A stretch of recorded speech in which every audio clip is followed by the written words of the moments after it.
오신 성도님들 주님의 이름으로 환영하며 은혜 충만한 데 시간 주시길 축복합니다. 제가 기도하고 찬양하는 기회 드리겠습니다. 하나님 아버지 감사드립니다. 오늘도 저희들에게 생명의 날 허락하여 주시고 하나님의 긍휼과 은혜 가운데 또 하루를 보내게 해주시니 감사합니다. 또 수요 저녁 뜻을 정하여 하나님께 전적으로 우리의 몸과 마음을 드리는 예배자의 자리로 불러주시니 감사를 드립니다.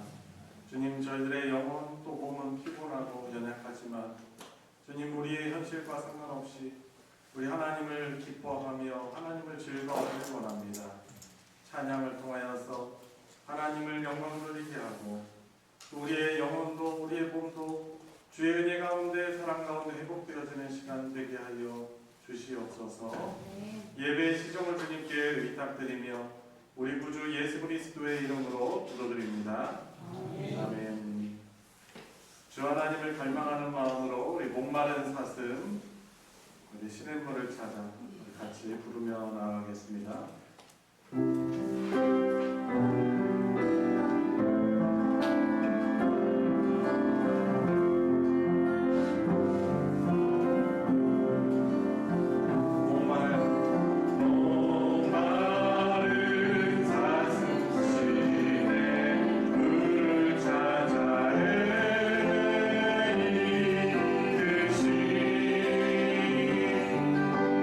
내 영혼 주를 찾아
때가 점점 가까울수록 믿음을 과연 보겠느냐라고 하신 주님의 말씀이 현실이 되어가는 것을 경험합니다.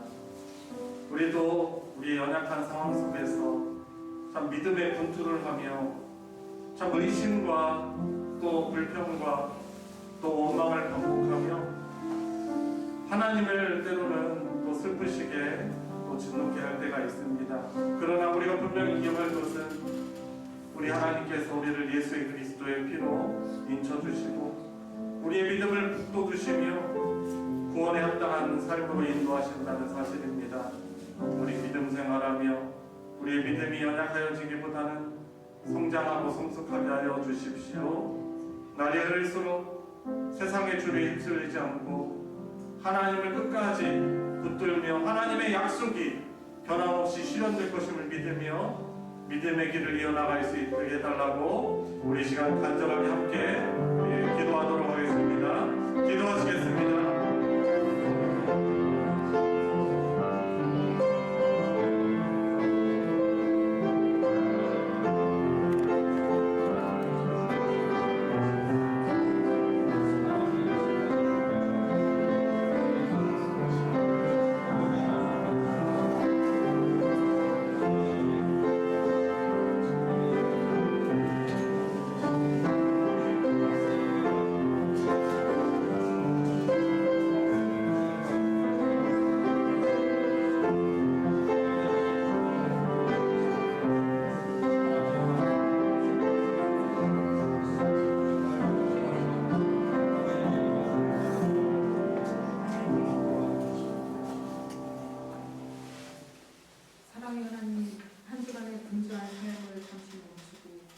거룩한 저녁 시간에 저희를 주의 손으로 불러 예배하게 하시니 감사와 찬양을 드립니다.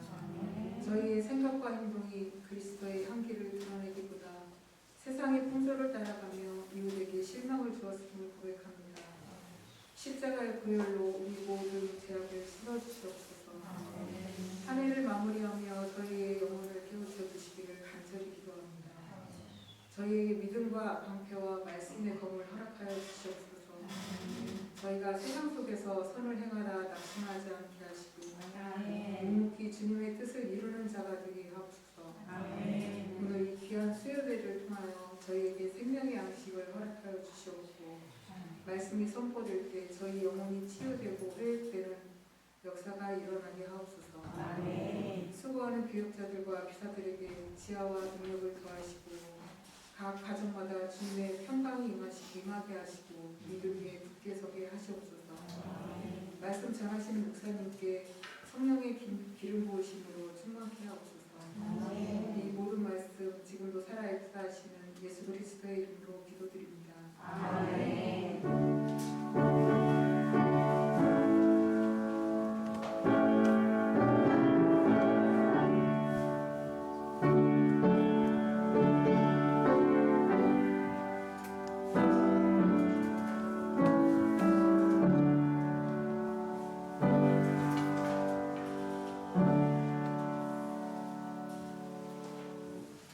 오늘 수요 성경 공부는 여러분들 가지신 교재 제11과 나는 부활이요 생명이다라는 두 번째 강의 되겠습니다. 여러분 교재 79페이지입니다. 오늘 성경 본문 먼저 우리 같이 찾아서 읽어보도록 하겠습니다. 요한복음 11장 28절부터 53절까지 말씀입니다.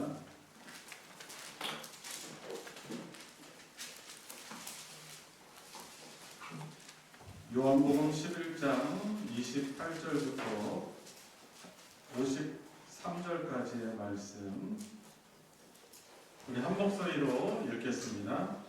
이 말을 하고 돌아가서 가만히 그 자매 마리아를 불러 말하되 선생님이 오셔서 너를 부르신다 하니 마리아가 이 말을 듣고 급히 일어나 예수께 나아가매 예수는 아직 마을로 들어오지 아니하시고 마르다가 맞이했던 곳에 그대로 계시더라.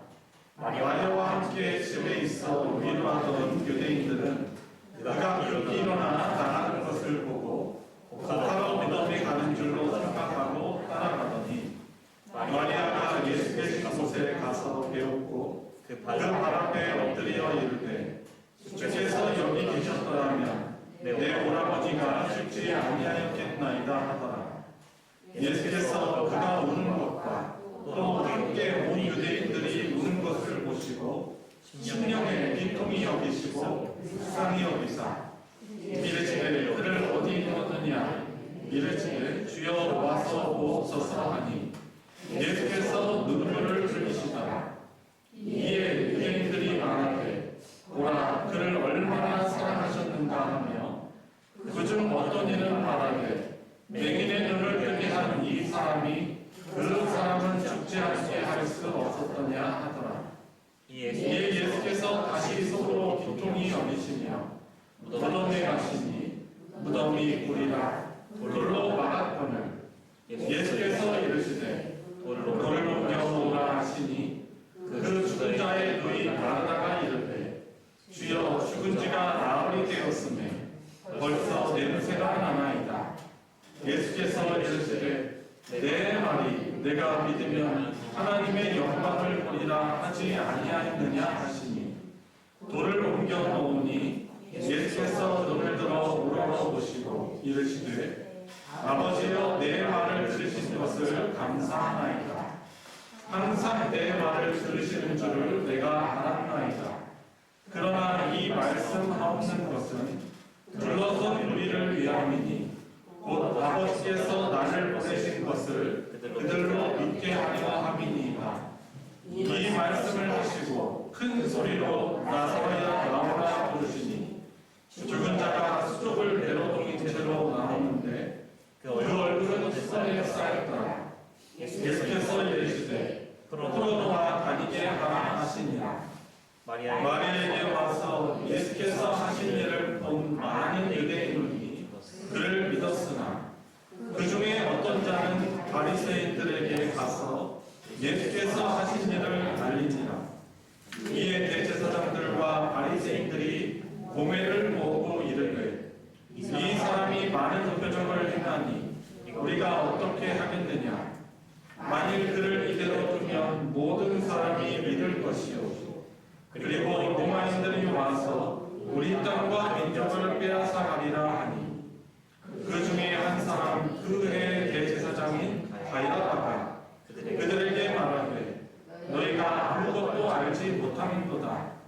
한 사람이 백성을 위하여 죽어서 온 민족이 망하지 않게 되는 것이 너희에게 유익한 줄을 생각하지 아니하는도다 하였으니 이 말은 스스로 함이 아니요 그 해의 대제사장이므로 예수께서 그 민족을 위하시고 또 그 민족만 위할 뿐 아니라 흩어진 하나님의 자녀를 모아 하나가 되게 하기 위하여 죽으실 것을 미리 말함이로라.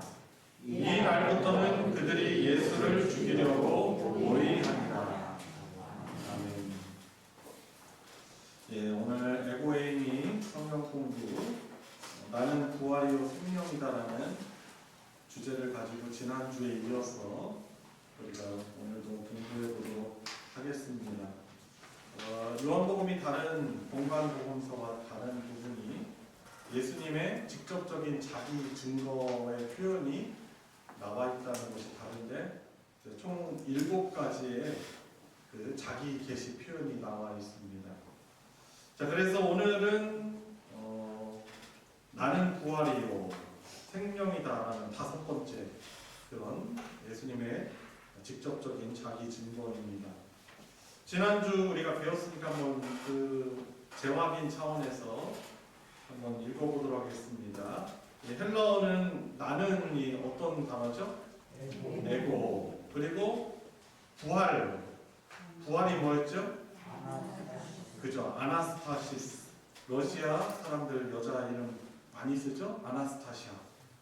여기에서 비롯된 거예요. 아나스타시스. 이오는 무엇이죠? 에이미. 그리고 생명은 조회. 그리고 모모디다 다시 에이미. 한번 쭉 읽어볼까요? 에고 아나스타시스 에이미 조에 에이미. 예, 그렇게 이제 흘러오면 되겠습니다. 여러분 그 예수님의 자기 증거 7가지 기억하세요? 혹시 무엇이죠? 첫 단어는 아닌데 좀 주요 단어 첫 자만 빼서 우리가 읽었었는데 처음에 뭐가 나오죠? 떡. 그 다음 무엇입니까? 떡빛. 그 다음에 문목. 그 다음 뭐죠? 3가지? 북일참. 떡빛, 문목, 북일참. 자, 떡은 어떤 주제죠? 예수님, 나는 생명의 떡이다. 빛은 나는 세상의 빛이다. 그 다음에 문은 나는 양의 문이다. 그 다음에 목은 뭐죠? 나는 선한 목자다. 부는 뭐죠? 네, 나는 부활이요 생명이다. 길은 뭐죠? 나는 길이요 진리요 생명이다. 그리고 마지막 참은 뭐죠? 나는 참 포도나무다. 라는 그런 주제입니다. 아마 이 성경 공부 끝나도 이렇게 주요 단어를 모아서 떡빛 문목 북일참 하면은 아마 나중에 기억에 남아서 또 여러분들 믿음에 좀 좋은 또 영향을 줄 줄 믿습니다. 자, 여는 이야기 제가 읽어볼게요. 누군가 슬픔과 아픔을 공감하며 곁에서 함께 울어준 경험 혹은 위로해준 경험이 있습니까? 어떤 일들이 있죠? 우리가 살다 보면은 원하지 않지만 사랑하는 사람들을 먼저 보낼 때가 있지요. 부모님이 이미 소천하신 분들도 이 자리에 계실 것이고 또 사랑하는 형제나 자매나 또는 교우들이 먼저 세상을 떠난 경우들이 있죠. 그리고 우리 배우자들이 또 먼저 떠나기도 했습니다. 그때 누군가 뭐라고 이렇게 위로하지 않아도 함께 있어주는 것만으로 참 그것이 우리에게 참 따뜻한 위로와 힘이 되어주는 때가 있었을 것입니다. 우리도 위로받고 또 우리도 또 누군가에게 그 아픔을 슬픔을 공감하며 위로가 되어준 그런 경험들이 있을 것입니다. 자, 그런데 우리 인생의 참된 위로, 특별히 죽음이라는 사망이라는 가장 절망적이고 무서운 그것으로부터 우리를 참되게 위로해 주실 수 있는 분이 바로 부활의 이후 생명 되신 예수 그리스도라 할 수 있겠습니다. 자, 80페이지 넘겨서 오늘 공부의 소주제 첫 번째 소주제를 같이 읽어보도록 하겠습니다. 시작! 예수님은 인생의 비참함을 잘 아시는 분입니다. 여러분, 인생 사실 하나님께서 우리에게 생명 주지 않으면 정말 비참합니다. 왜냐하면 우리 모두가 다 죽음을 향해 가고 있기 때문에 그래요. 누군가는 막 잘 살고 잘생기고 예쁘고 떵떵거리며 사는 것 같지만은 사실 하나님이 생명 주시지 않으면 그것들 다 허무한 것들이 되는 것이고 세상 떠날 때 가지고 갈 수 있는 것들이 한 가지도 없습니다. 자, 그런데 예수님은 우리 인생의 비참함을 잘 아시는 분이시다라는 것이죠.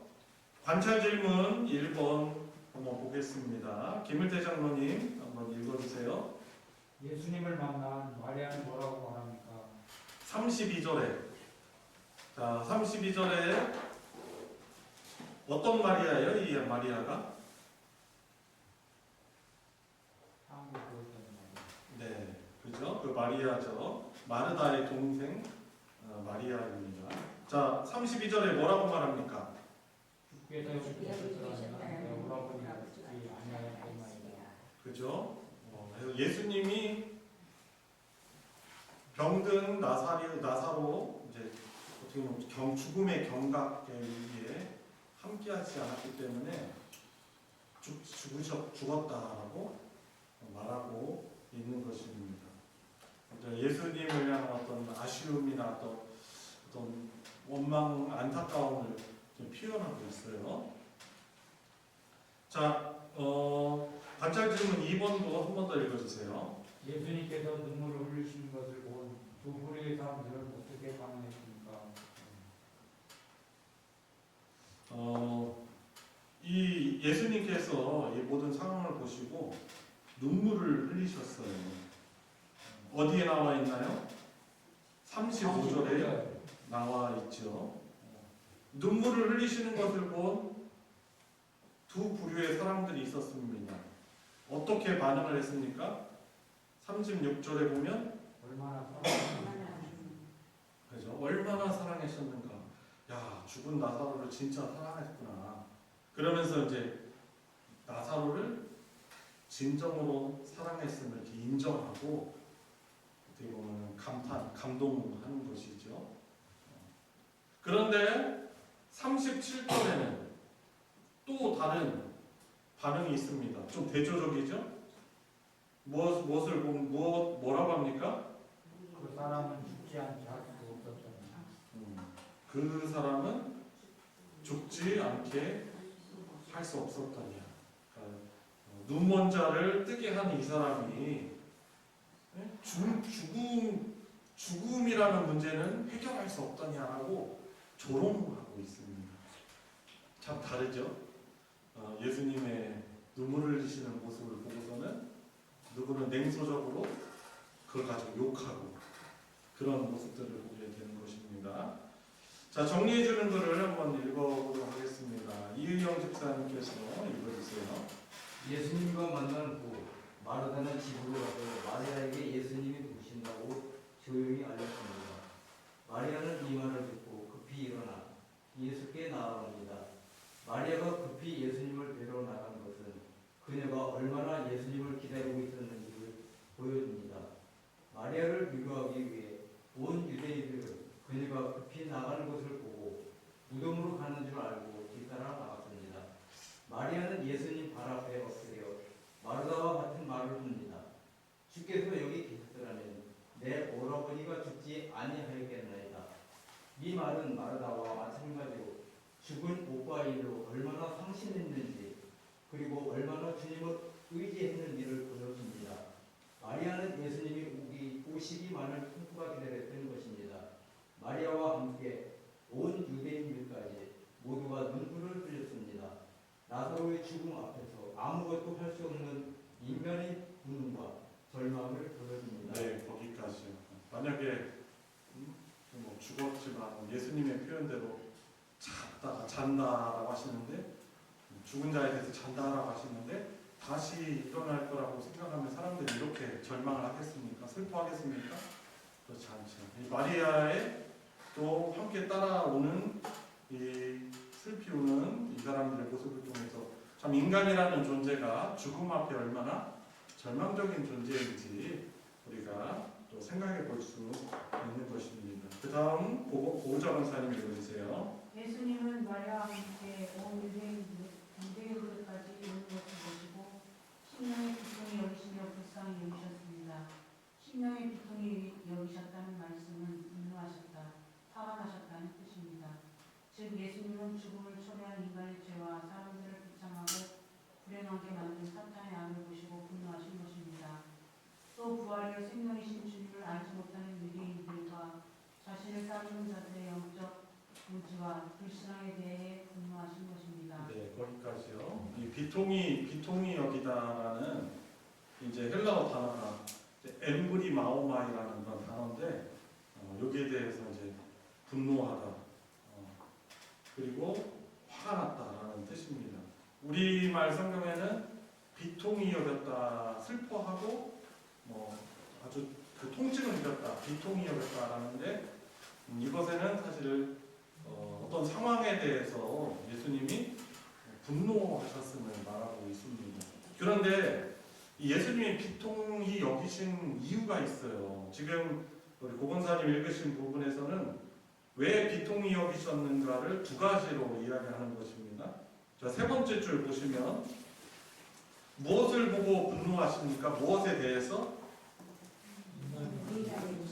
그죠. 죽음을 초래한 인간의 죄와 사람들을 비참하게 불안하게 만든 이 사탄의 악을 보시고 분노하신 것입니다. 이 사람이 이렇게 사람들을 슬퍼하게 하고 절망하게 하는 죽음과 그 원인, 죄와 악과 또 그 배후에서 역사하는 사탄의 그 역사를 예수님께서 보시고 비통하게 여기신 것입니다. 그런데 한 가지 또 더 있어요. 이제 사람들을 보면서 여기신 그런 그 진노, 그 비통함의 해석입니다. 어떤 것이죠?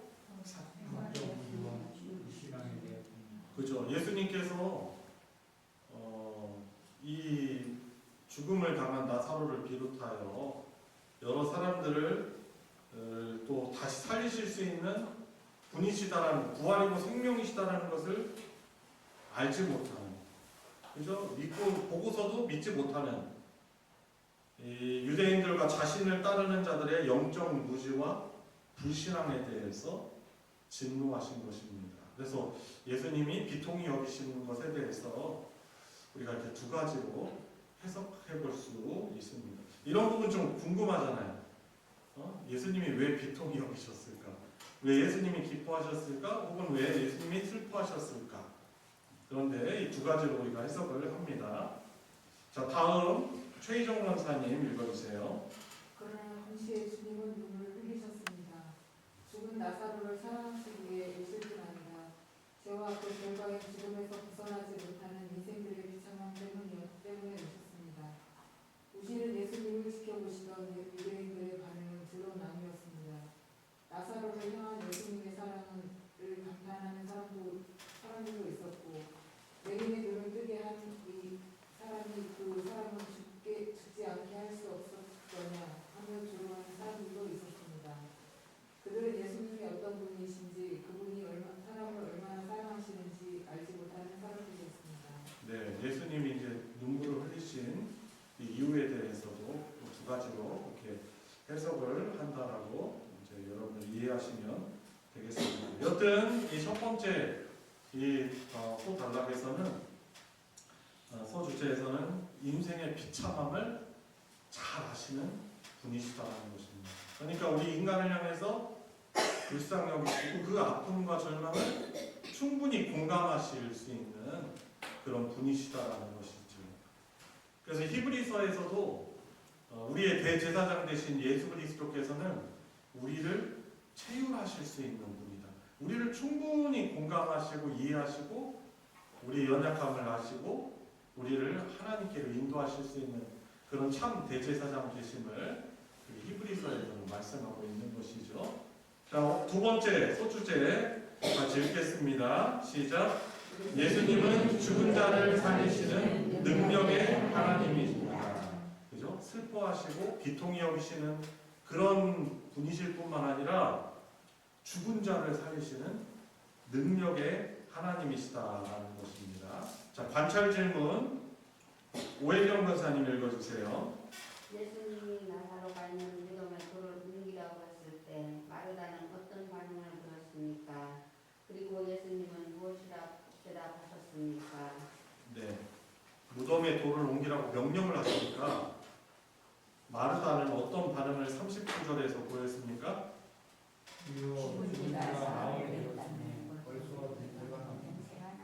이 말은 어떤 말이 의역을 한다면 어떤 뜻이에요?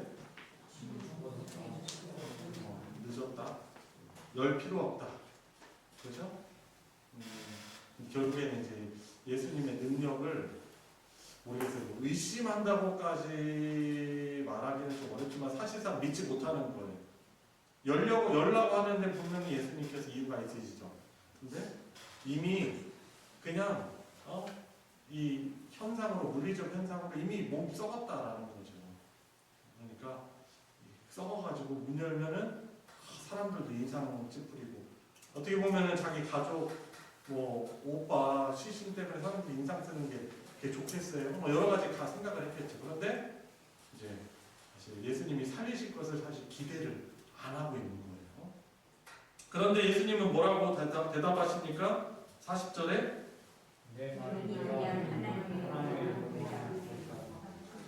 그렇죠. 이미 그러니까 이 나사로의 죽음은 하나님의 영광을 나타내기 위한 그런 죽음이기 때문에 네가 믿으면 하나님의 영광을 볼 것이다 라고 말씀을 하시는 것입니다. 자, 관찰 질문 4번 오건사님 한 번 더 읽어주세요. 예수님이 죽은 나사로를 살리시던 어떤 기도를 드리셨습니까? 네, 무덤 앞에서 장소는 무덤 앞이고 그 자리에 누가 있습니까? 여러 군중들이 있습니다. 위로하러 온 그런 문상객들이겠죠. 자, 이들 앞에서 죽은 나사로를 살리시기 전 어떤 기도를 드리셨습니까? 41절에 아버지여 내 말씀을 들으신 것을 감사합니다. 그죠? 늘 지금까지뿐만 아니라 그죠? 늘 예수님의 말을 성부 하나님께서 늘 들으시고 응답하신 것에 대해서 감사하는 기도를 예수님께서 하시는 것을 보게 됩니다. 자, 그런 기도를 하나님께 드리고 그리고 한 가지 기도를 42절에 더합니다. 이렇게 사람들 앞에서 기도하시는 이유가 무엇이죠? 아버지께서 나를 구원한 것을 그들로 믿게 하라. 그죠? 이제 일으키실 기적을 보고 예수님이 하나님의 보내신 아들이시다라는 것을 사람들이 믿도록 간구하고 계시는 것입니다. 그러니까 이 나사로, 죽은 나사로가 정말 마르다의 말처럼 이미 죽은 지 나흘 돼서 몸이 썩어지고 썩은 냄새가 나는 이 나사로를 살리시는 이유는 바로 예수님이 어떤 분? 하나님의 보내신 하나님의 아들이시다라는 것을 드러내는 그런 하나님의 영광과 또 바로 부활이고 생명이시다라는 것을 사람들에게 나타내므로 그들이 믿도록 하기 위해서 예수님이 그런 기도를 드리시고 있는 것을 보게 됩니다. 자, 설명해 주는 걸 우리 읽도록 하겠습니다. 조영화 권사님 읽어주세요. 예수님은 자신의 눈물을 보고 조롱하며 말하는 자들을 보시고 다시 비통히 여기셨습니다. 자신을 하나님의 아들로 메시아로 믿지 못하는 자들을 향해 다시 한번 분노하신 것입니다. 예수님은 발걸음을 진이 무덤으로 옮기셨습니다. 무덤은 동굴이었으며 입구는 돌로 막혀 있었습니다. 예수님은 돌을 옮겨 놓으라고 하셨습니다. 그러자 마르다는 이렇게 말합니다. 주여, 죽은 지가 나흘이 되었음에 벌써 냄새가 나나이다. 이미 예수께서 죽은 나사로가 다시 살아날 것을 말씀해 주셨음에도 마르다는 예수님의 능력을 의심하듯 말한 것입니다. 예수님은 의심하는 마르다에게 내가 믿으면 하나님의 영광을 보게 되리라고 내가 말하지 않았느냐고 하셨습니다. 종말에 부활이 있을 것만 믿는 마르다에게 예수님은 자신이 지금 이 순간에도 죽은 자를 살리는 부활의 주님이심을 깨닫게 하신 것입니다. 죽은 나사로를 살리시는 이 일이 하나님의 영광을 위한 일임을 알려주십니다. 네, 예수님께서 다시 한번 비통히 여기셨는데 예수님을 믿지 못하며 또 슬퍼하고 또 부정적으로 반응하는 자들을 보면서 비통히 여기시는 것이죠. 그래서 우리도 한번 생각해 볼 수 있어요. 참 우리의 무지와 우리의 불신앙을 참 보시고 우리 주 하나님께서 얼마나 안타까워하실지 얼마나 그 불신앙을 보고 참 진노하실지 우리도 좀 돌아볼 수 있는 것이죠. 여하튼 하나님의 영광을 나타내는 일이 되게 하시겠다고 하면서 바로 죽은 자를 살리시는 부활의 주님이시다라는 그 사실을 깨닫게 하시는 것입니다. 자, 다음 달라 김경숙 권사님 읽어주세요. 이제 사람들은 예수님의 명령대로 동굴에 돌을 옮겨 놓았습니다. 예수님은 그 무덤 앞에서 눈을 들어 하늘을 우러러보시며 하나님을 향해 기도하셨습니다. 이미 하나님 아버지께서 내 말을 들으셨으며 항상 내 말을 들으시는 줄을 내가 알았다라고 감사 기도하셨습니다.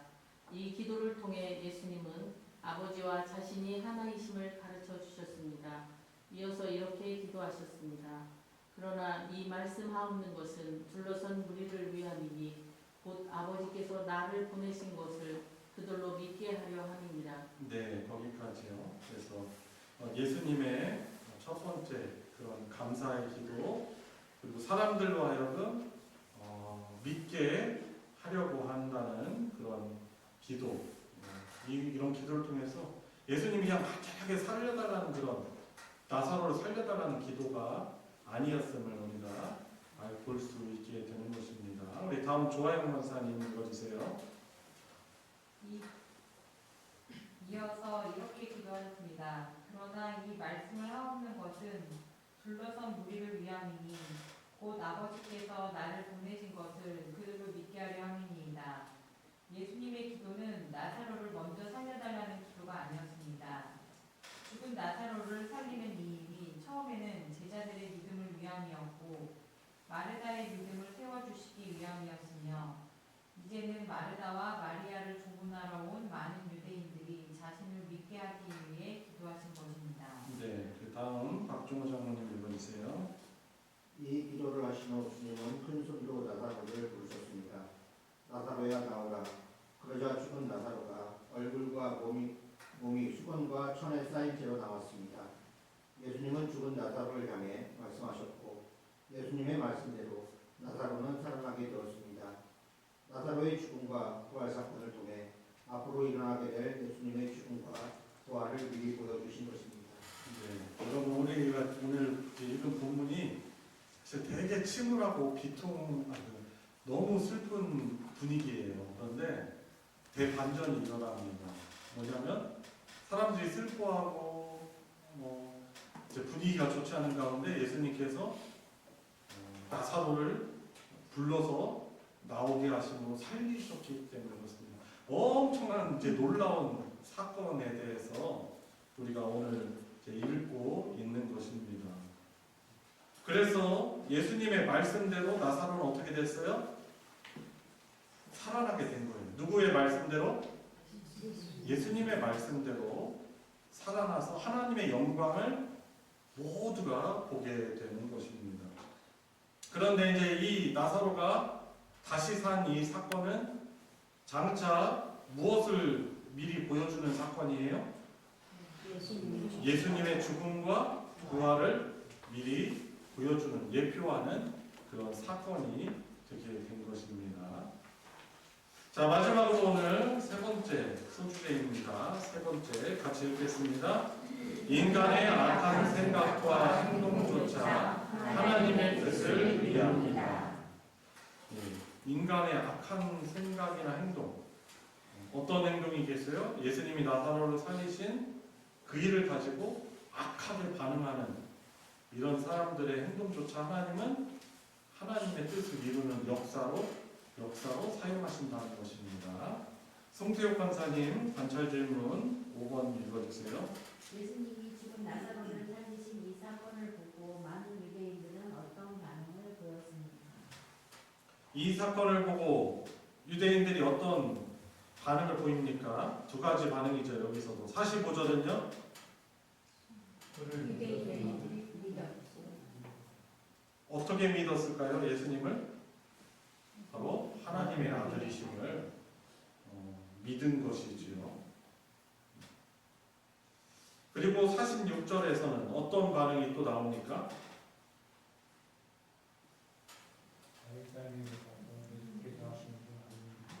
예수께서 하신 일을 알렸다라고 하는 게 기쁘고 막 너무 좋아가지고 간증하려고 나눴을까요?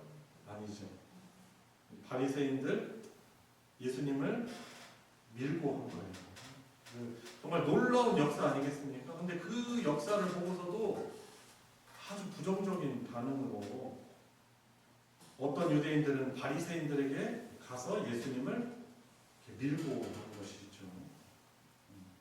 참 신기합니다. 이런 것을 우리가 읽어보면서 참 우리는 하나님이 하시는 역사, 복되신 역사에 대해서 나는 어떤 반응을 하는 자인가, 나는 정말 하나님을 찬양하는 자인가, 아니면 냉랭한 마음으로 은혜로 받아들이지 않는가 좀 돌아봐야 되겠죠.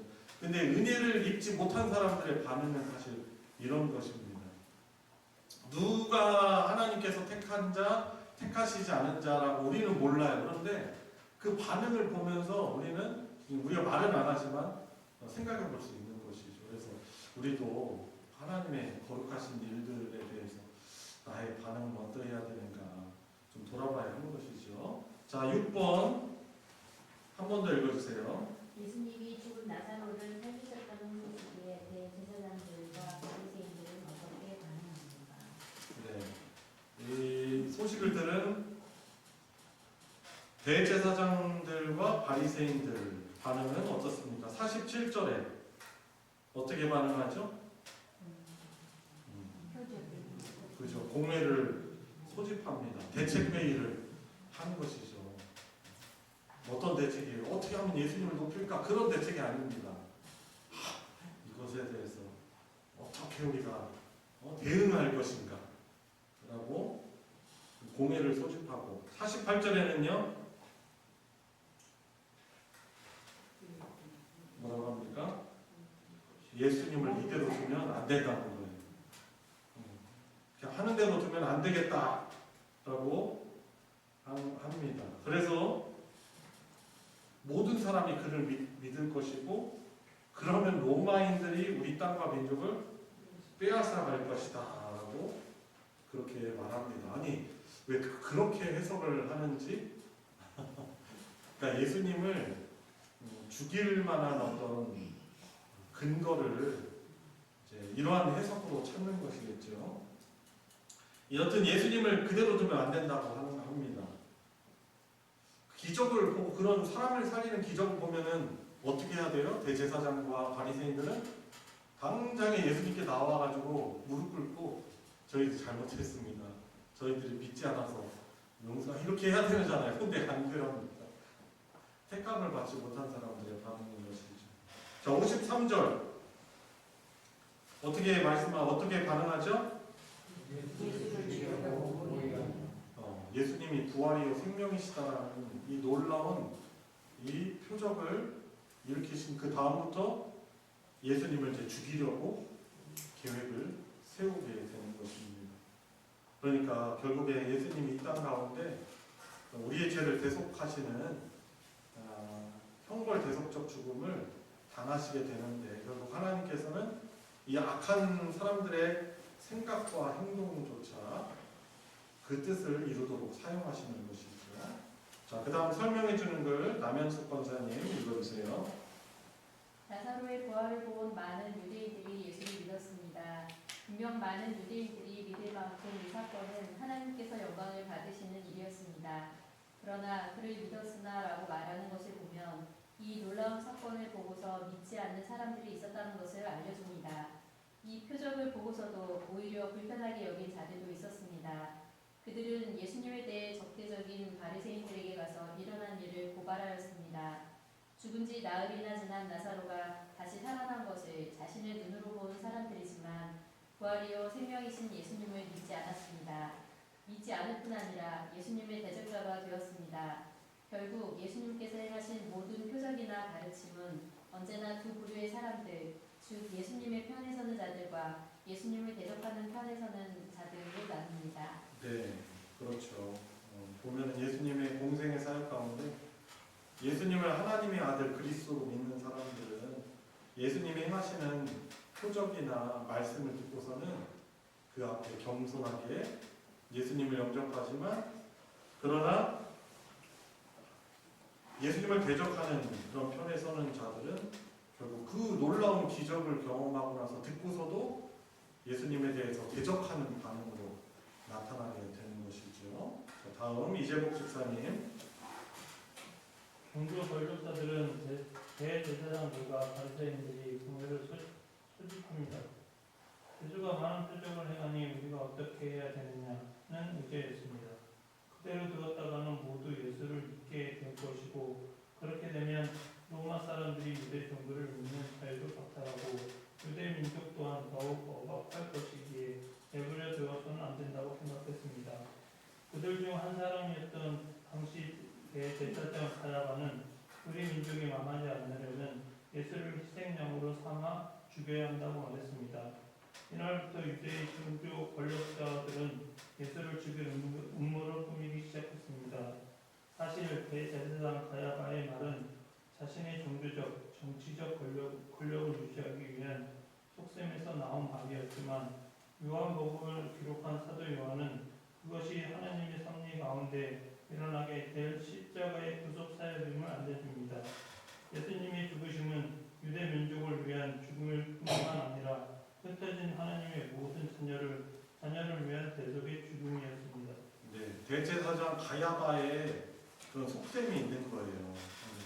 권력을 예수님께 빼앗길까봐, 인기를 빼앗길까봐 이제 그런 걱정하고 염려하는 속셈이 있는데 이제 말은 이렇게 하는 것입니다. 그가 죽음으로 우리도 살리고 온 민족도 살리는 그런 일이 될 것이다. 우리를 로마로부터 보호할 것이다. 이 사형이. 그런데 그 말은 어떻게 보면 그 속셈은 잘못됐지만 이 사도 요한은 그것이 하나님의 섭리 가운데 일어났고 모든 민족을 사람을 살리는 그런 죽음이 될 것임을 이렇게 말씀하게 된 것입니다. 그래서 흩어진 하나님의 모든 자녀들을 하나 되게 하고 대속 죽음 당하시는 그런 죽음이 될 것임을 말하고 있는 것이죠. 자, 마지막 페이지 86페이지 우리 적용을 위한 질문 같이 또 나눠보도록 하겠습니다. 유순자 권사님 읽어주세요. 우리는 주님의 영광을 위해 부름받은 사람들입니다. 죽음과 고통을 벗어날 수 없는 세상 속에서 우리가 하나님의 영광을 드러내기 위해 할 수 있는 일은 무엇입니까? 오늘 본문 통해서 저희들이 같이 외운 주제 있죠. 예수님은 누구십니까? 부활이시고 생명이시다라는 것이죠. 그래서 이 죽음과 고통을 벗어날 수 없는 세상 속에서 그렇다면 우리가 하나님의 영광을 드러내기 위해서 할 수 있는 일은 무엇일까요? 무엇이죠? 예수님이 우리를 죄와 죽음에서 구원하실 수 있는 하나님의 아들, 바로 부활이시고 생명 되신 분이신 분이다라는 것을 우리가 전해야 하는 것입니다. 여러분, 부활의 능력을 가지신 분이라고 안 하고 굳이 예수님은 당신 자신을 부활이고 내가 부활이다, 내가 생명이다라고 말씀하시는 거죠. 그러니까 우리는 부활이시고 생명이신 그분을 우리는 전하는 그 사명을, 복을 누려야 하는 것입니다. 그래서 하나님이 택하신 그 자들이 생명을 얻고 구원을 받는 그 일이 하나님의 영광을 나타내는 일인 것이 하나님 영광 받으시는 일이 되는 것입니다. 네, 2번 또 하느니 권사님 문제 읽어주세요. 세상의 욕심에 눈이 어두워지면 주님의 영광을 받을 수 있습니다. 당신을 유혹하고 있는 세상적인 욕심은 무엇입니까? 네, 참 죄라는 것이 우리의 그 눈을 어둡게 만들죠. 심지어 예수님이 참빛이시고 생명이고 부활이신데 그분을 못 알아보게 되는 거예요. 그러니까 욕심, 탐욕이라는 것이 좀 그렇습니다.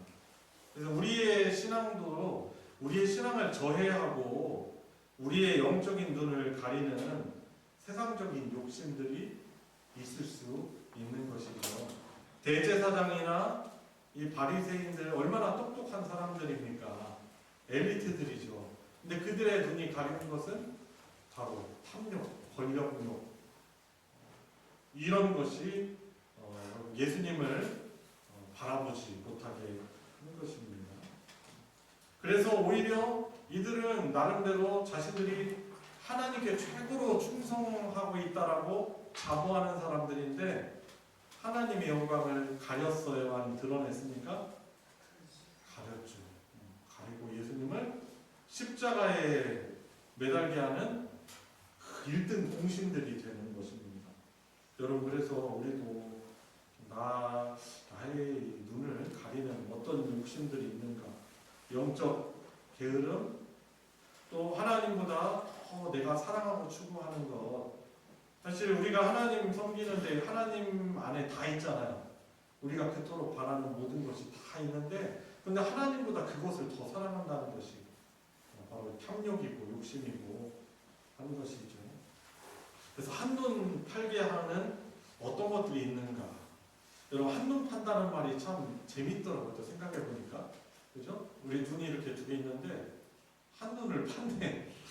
그래서 정확한 의미는 제가 모르긴 하겠는데, 이 두 눈 가운데 한 눈은 이렇게 하나님을 바라보는 것 같은데, 다른 눈은 또 세상 다른 것을 바라보고 있다는 것이죠.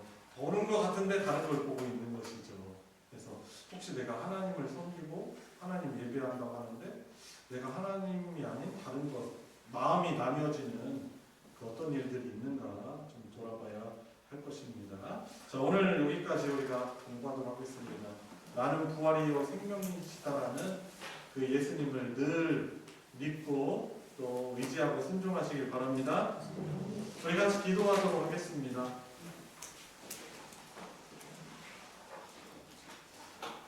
(86페이지) 아래에 있는 기도 제목을 한번 읽으면서 기도하도록 하길 원합니다. 절망적인 상황에서도 믿음이 흔들리지 않게 하셔서 주님처럼 하나님의 영광을 드러내는 자로 살게 하여 주십시오 라고 우리가 기도하겠습니다.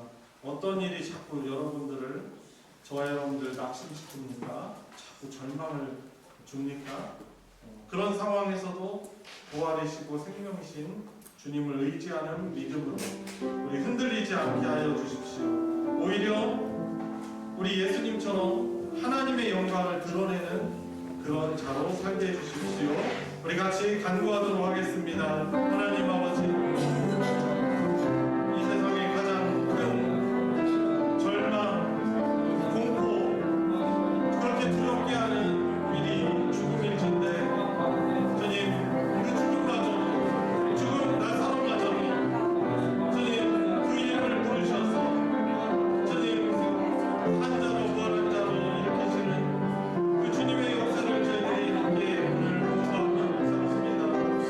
주님, 저를 힘빠지게 하고 또 좌절하게 하는 그런 일들, 주님 죽음의 그 일들에 비하면 아무것도 아닌데, 주님 그 일들에 막혀서 쉽게 좌절하거나 주님 쉽게 절망하지 않게 하여 주시옵시고, 부활이시고 생명이신 주님의 영께서, 성주님의 오신 성령께서 저와 함께 하셔서 동행하심을 믿고, 주님 그 어려움 속에서도 주님 승리의 주님을 바라보며 힘있게 저에게 주어주시고, 세상에서 하나님의 영광을 드러내고 주의 복음을 전하는 일들을 또 잘 감당할 수 있도록 하나님의 은혜를 베풀어 주시기를 또 주님 간절히 여러분의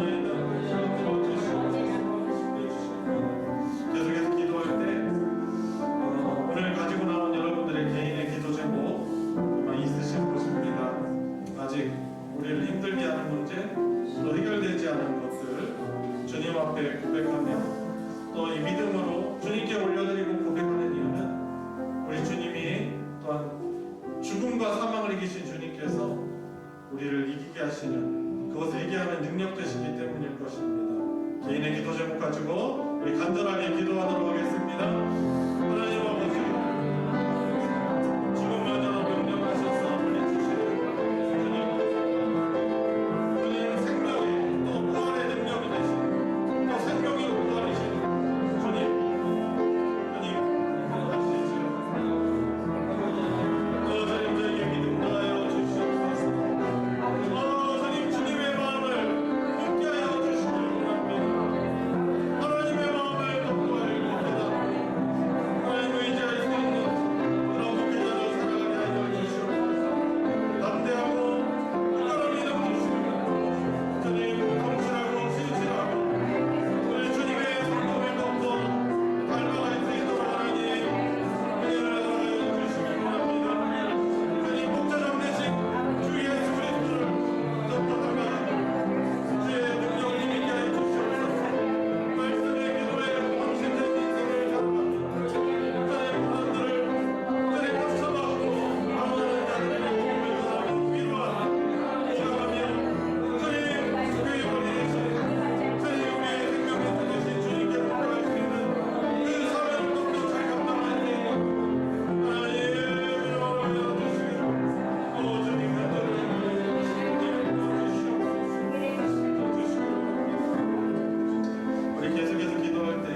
지체들이 있습니다. 하나님 붙들어 주시옵소서. 보듬어 주시고 하나님의 성령께서 주시는 평강이 주님 주장하게 하여 주십시오. 불신앙이 아닌 믿음으로 나오게 하시고 치유함을 입는 기회가 되게 하시고 더욱더 어려움을 잘 이겨내고 주님 하나님을 더욱더 기쁘게 예배하는 우리 교우들, 우리 지체들에게 해달라고 우리 중보기도 같이 하도록 하겠습니다. 같이 기도하겠습니다.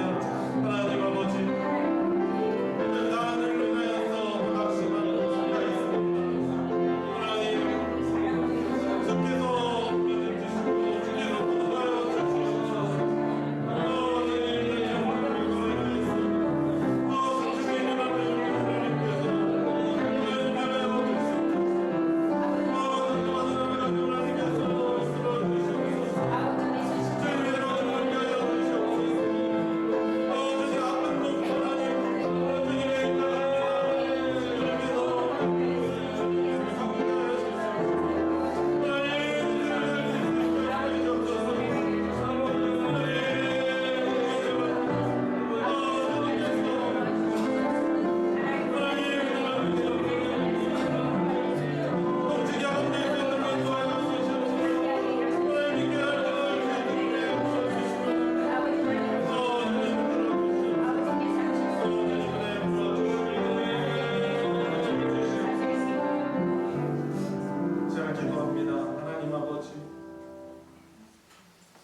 우리의 참 소망, 부활이고 생명이신 예수 그리스도를 우리의 주님으로 고백하며 하나님이 보내신 하나님의 아들로 믿으며 그 믿음 안에서 이미 부활의 그 영생에 참여한 삶을 이 땅에서부터 저희들 참여하여 살아가게 하여 주시니 주님 감사를 드립니다. 아멘. 그러나 주님 저희들 참 믿음이 부족합니다. 우리들 앞에 닥친 여러 어려움과 장애물들 앞에서 쉽게 마음이 연약하여지고 또 좌절하고 절망하는 우리들의 연약함을 불쌍히 여겨 주시옵시고 부활이시고 생명이신 우리 인간에게 주어진 가장 큰 슬픔과 비참함을 주는 그 죽음마저도 명령하셔서 물리치신 주님의 성령께서 우리와 늘 동행하심을 믿고 나아가게 하여 주시옵소서. 아멘. 우리에게 주어진 어려움은 하나님이 무능력한 분이시라서 그런 것이 아니고 오히려 이 힘든 상황이 오히려 하나님의 함께하심을 경험하며 하나님의 영광으로 바꾸셔서 하나님의 역사를 드러낼 일들임을 믿고 여러 어려운 상황에서도 저희들 기도로 주 앞에 엎드릴 수 있는 저희들 되게 하여 주시옵소서. 아멘. 그리하여서 저희들 살아가면서 부활이시고 생명 되신 주 예수 그리스도의 이름을 담대하게 전함으로 절망과 또 죽음 가운데 살아가는 자들에게 우리 주 예수 그리스도를 전하는 그 사명을 저희와 저희 교회 공동체가 더욱더 잘 감당케 하여 주시옵고 여러 어려움으로 인하여서 주님 힘든 가운데 있는 우리 사랑하는 성도들과 그 가족들을 주님께서 보듬어 주셔서 놀라운 하나님의 은혜로 주님 힘을 얻고 하나님의 놀라운 강한 손을 주님 경험하고 주께 영광 돌리는 그 복된 성령 하나님의 역사가 우리 소망교회에 충만케 하여 주시옵소서. 주님 날씨가 점점 추워오고 있습니다. 또 교회 김장도 있고 또 앞으로 또 우리에게 다가올 또 성탄절도 감사하는 마음으로 보내야 할 것입니다. 교회의 모든 예정된 행사와 모임 가운데 은혜 베풀어 주시고 주님께 받은 은혜와 사랑을 더욱더 풍성히 드리는 또 감사가 넘치는 이 연말 될 수 있도록 은혜 베풀어 주시옵소서. 아멘. 우리 구주 예수 그리스도의 이름으로 기도드리옵나이다. 아멘. 아멘. 주기도로 예배 마치겠습니다. 하늘에 계신 우리 아버지여, 이름이 거룩히 여김을 받으시오며 나라가 임하시오며 뜻이 하늘에서 이루어진 것 같이 땅에서도 이루어지이다. 오늘 우리에게 일용할 양식을 주시옵고 우리가 우리에게